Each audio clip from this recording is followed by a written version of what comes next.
So ULAX Buffalo is just, it's a good time for all the guys and girls. We started a women's league a few years ago, and to piggyback on the men's league, it's just a good time for everybody to get out, kind of escape, whatever they got going on in their lives, work or school or whatever, and just get a run in, have a good time, and hopefully not take it too seriously, but still have some competition and try to win at the end of the day.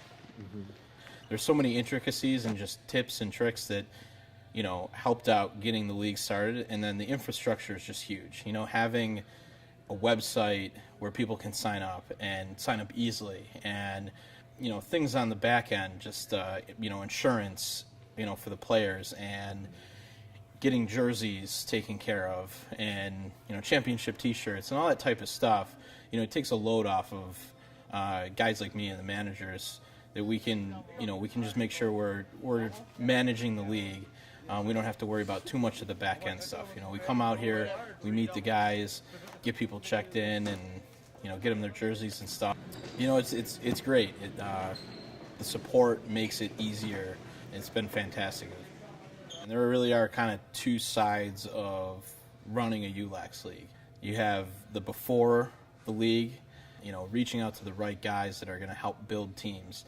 That's one of the biggest helps you can have, is find the right players that are interested in forming a team and making sure their guys get signed up. We all know lax players are kind of lazy and wait until the last minute. So it's awesome to have good team captains, to help that out. Like, we got a guy here, he's been fantastic. He's had a team in almost every one of our winter and summer leagues, and, just gets the guys organized. Going out there and finding where the laxers are, who they are, adding them, on Facebook and getting them to see our page.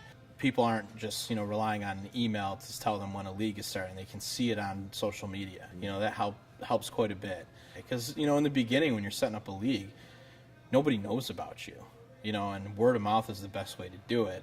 But sometimes you need to reach out to at least a few guys, to first spark the interest and have them talk about it.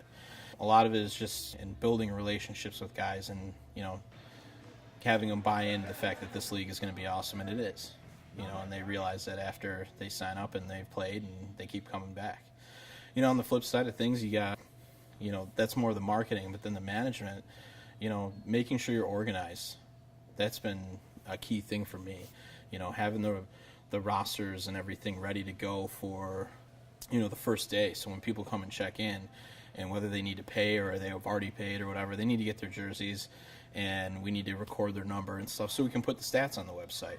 Having a good list and things organized and ready to go helps that process and makes it real easy. I mean, it's something I can do in my sleep now because I've done it for 10 leagues already, but it's something, once you get in that groove and know what you're doing and being, making sure you're prepared and organized, it's awesome.